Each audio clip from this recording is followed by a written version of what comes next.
ආයිබෝන් හැමෝටම සුබ දවසක් ප්‍රාර්ථනා කරලා සුමන සරහාමුදුර YouTube නාලිකාවට ඉතාමත් ආදරයෙන් සියලු දෙනාම ගෞරවයෙන් යුක්තව පිළිගන්නවා.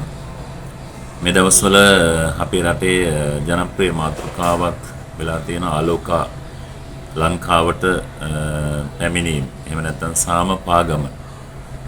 ආලෝකාගේ කතාව තමයි බොහෝ දෙනාගේ YouTube නාලිකාවල සමාජ මාධ්‍යයේ මේ දවස්වල හොඳම මාතෘකාව බවට පත් වෙලා තියෙනවා.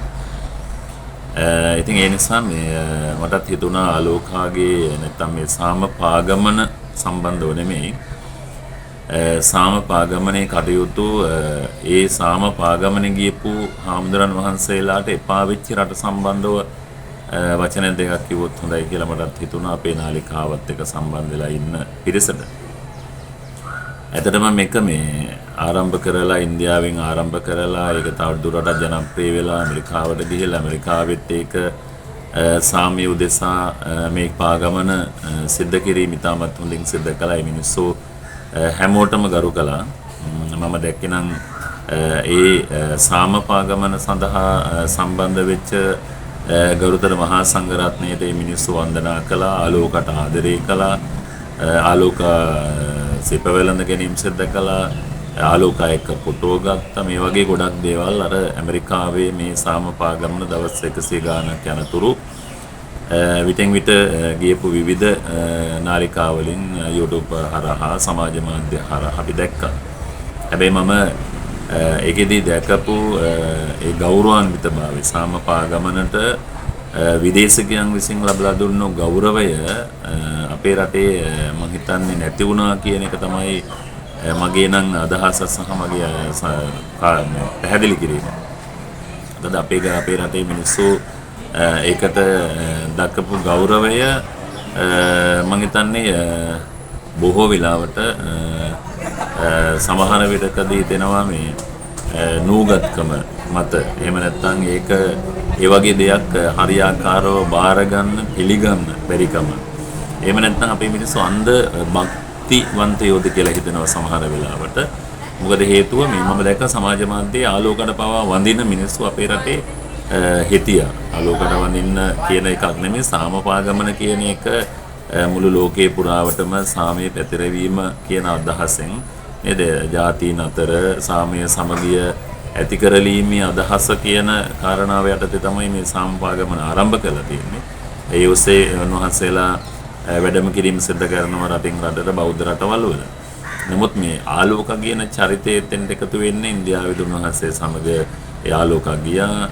මේ බල්ලා ගියා ඊට පස්සේ ඇමරිකාවට ගියා සමාජ මාධ්‍යයක විශේෂ කොට සැලකුවා.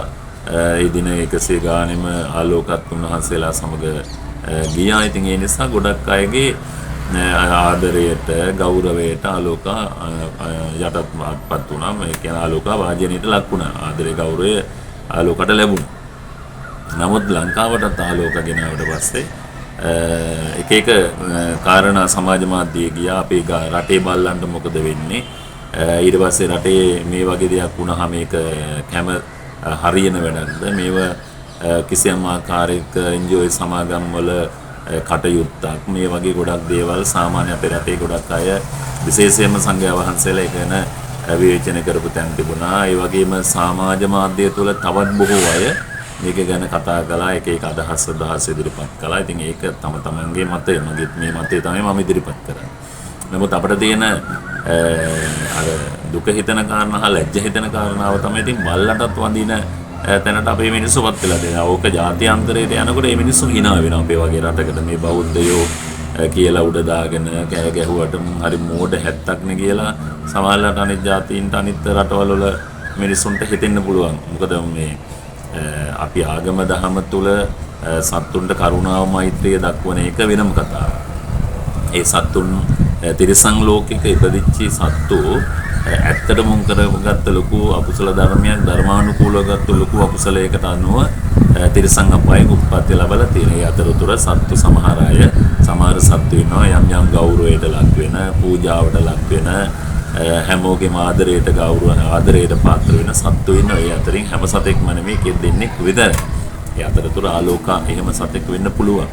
නමුත් ආලෝක මේ සාමපාගමනට හාමුදුරන් එක ගියා කියන එක ආලෝකර දන ගහලා වදින තැන්ටපත් වුණාම ඒකේ ටිකක් තියෙනවා නිකන් ලැජ්ජා සාගත බවක්. ඒකට අපි අර රටේ තියෙන තත්ත්වය මිනිස්සුන්ගේ තියෙන යම් තියෙන අර මදි පුංචි මොනවාද ඒක පැත්ත ගියොත් අර යල් පැනපු ගියපු අදහස් එහෙම නැත්නම් තාමත් අර ගෝත්‍රික සංකල්ප නිකන් ඉස්මතු වීමේ තැනක් එනවා කියන එක තමයි මට හිතුනේ සහ හිතෙන්නේ. ඉතින් ආලෝකට ආදරය කළාට ආලෝක අතපොත ගෑවට නේද උට වතුර ටිකක් දුන්නාට කන්න දුන්නාට උත් එක ෆොටෝ එකක් ගත්තට නෙමෙයි මිනිස්සු මොකුත් කියන්නේ. ඒක ගැටලුවක් නෑ. සාමාන්‍ය අපි සත්තුත් එක ෆොටෝ ගන්නවා සත්තු එක සත්තු අපේ ගෙවල් වල ඇති කර ගන්නවා. ඒක සාමාන්‍ය දෙයක්. නමුත් ඉතින් එතන හිංසනයක් වෙන්නේ සතා යනවා. සාමාන්‍යයෙන් බල්ලෙකුට කන්න දුන්නාම ඒ බල්ලගේ ගුණයක් තියෙනවනේ මිනිසුන්ට වඩා. ඒතකොට ඌ කරන්නේ කන්න දුන්න මිනිස්සයා පස්සේ කොහොමද ගමන් කරන යනවා එනවා. ඒක දැක්කොත් නගුඩ වනාගෙන එනවා. පස්සෙන් ටික දුරක් යනකොට යන්න පුළුවන් දුර යනවා. නමුත් ආලෝකගේ තිබිච්ච එක නෙමෙයි. ආලෝක මේ හාමුදුරුවෝ ගියපු තැන් වලට අරන් ගියා. උට ගෞරවයක් ලැබුණා. ආලෝක කියලා Facebook page පටන් ගත්තා. YouTube පටන් ගත්තා. ඒ කියන්නේ ආලෝකට යම් කිසි ආකාරයක සමාජය තුල පිළිගැනීමක් කරා. ඒකෙන් ලෝකෙ හැම කෙනෙක්ම වගේ ආලෝක බලන්න කැමති වුණා. ආලෝක එක ෆොටෝ එකක් ගන්න කැමති වුණා. නේද? එයාගේ ඡායා රූපයක් ගෙදර තියාගන්න කැමති වුණා. ඒ සාමපාගමනට එකතු වෙච්ච එක මත. නමුත් දැන් අපේ රටට ආවට පස්සේ ආලෝකයක තිබිච්ච ආලෝකයක් නැති වෙච්ච පාටක් තමයි පෙන්වන්නේ. උටන් දැන් සමහර වෙලාවට ඒ සතාටත් එපා වෙලා ඇති. මුම් මේ කරන විගඩන් දැක්කම. මේ උටත් වඳිනවා, මිනිහා එන හාමුදුරන්ටත් වඳිනවා.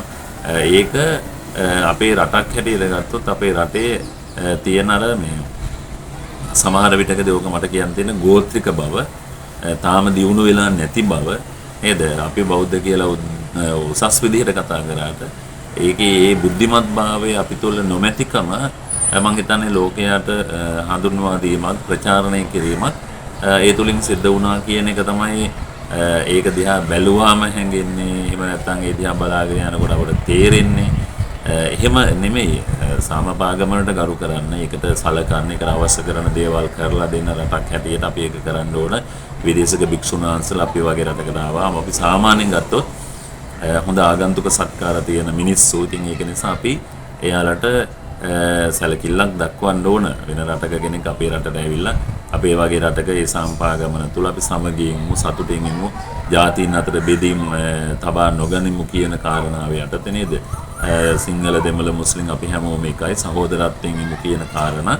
යුද්ධයක් නැති රටක් ලෝකයක් නිර්මාණය කරමු කියන තැනක වෙන්න පුළුවන් උන්වහන්සේලාගේ ගමන තුල එක සංකල්පය අදහස. අර මම දැක්ක එක තැනකදී ඒ සම්පාගමකට පැමිණුණු හාමුදුරුවම කෑ ගහනවා නිස්සබ්ද වෙන්න, කෑ ගහන්න එපා, දඟලන්න එපා, අපි මෙතන මේ සම්පාගමන අතර කරනවා.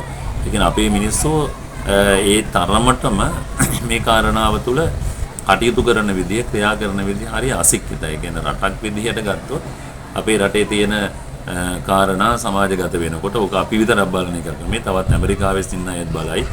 ඒගොල්ලෝ කල්පනා කරයි මේ බෞද්ධ රට තුල මේ දක්වන ප්‍රතිචාර ඒ සාමපාගමනට ගෞරවාන්විත බවක් නැහැ. ගෞරව කරන තැන් තිබුණා. මම දැක්ක ආශිර්වාද කරන තැන් තිබුණා. රටේ නායකයෝ ඒකට කිසියම් ආකාරයේ දායකත්වයක් දෙන එකක් දැක්ක. ඒ වගේ දේවල් තියෙනවා. ඒක හොඳයි. ඒවා ගරු කළ යුතුයි. ඒවා ඇගීමට ලක් කළ යුතුයි. නමුත් අර වගේ රටක් හැටියට අපි යම් තැන්වලදී නිකන් විනාශ වෙලා යන මේක ගෝත්‍රිකයෝ බවට හිතන, එහෙම නැත්නම් තව පැත්තකින් ගත්තට පස්සේ නිකන් අමුතුම જાතියක් මුන්නම් කියලා හිතන, ඒ වගේ තැනට මෝඩයෝනි කියලා හිතන තැන් වලට එන වැඩ කරන්න එපා කියන එක නම් මතක් කරගන්න ඕනේ. මේක තව දවස් කීයක් හරි තියෙයි. ඒ තියෙන දිනවලට අපි කල යුත්තේ මම දැක්ක සමාජ මාධ්‍යවල දාලා තියෙනවා මේ කෙසෙල් අතු දාන්න, ඇත්ත මේ දවස්වල රස්නේ සයික කළාට කමන්නේ. වගේ දේවල් කරන්න, වතුර බෝතලයක් දෙන්න, යනකොට වඳින්න, මල් ටිකක් දෙන්න. ඒක ගැටලුවක් නෑ. අර නිකන් ආලෝක බදාගෙන ආලෝකට වඳින දේවල් එහෙම කරන්න ගියාම මම හිතන්නේ අපි වැටෙනවා. අපි නිකන් අර නොදියුණු જાතියක් විදිහට ලෝකය හඳුන ගන්නවා. කොහොමත් ඉතින් දියුණු නෑ. එකින් පදින් දියුණුනාට රටෙන් සහ සංකල්ප වලින් ආකල්ප වලින් අපේ මිනිස්සු දියුණු නැති බව ඉතින් ඒකෙන් ඔප්පු වෙනවා සහ පැහැදිලි වෙනවා. ඒ නිසා මම හිතනවා අපි ඒකෙදි දායකත්වය දෙන්න ඕන කොහොමද?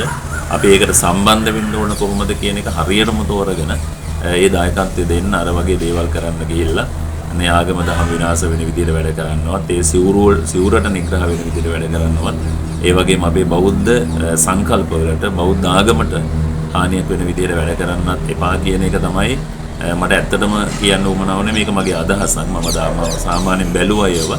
බලනකොට මම දැකපු දේ මම ඔබට මතක් කරන ඒ වගේ දේවල් කරලා අපේ රටේ තියෙන සංස්කෘතියටවත් අපේ ආගමටවත් ජාතියටවත් හානි වෙන දේවල් නොකරන්න අදිෂ්ඨාන කරගන්න සාමපාගමට උදව් කරන්න.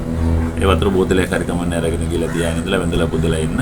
අර වගේ මහ දේවල්, ඒ වගේ මහ මුතුම ගෝත්‍රික දේවල් කරන්න එපා කියන කාරණාව නම් මම ඇත්තටම මතක් කරනවා.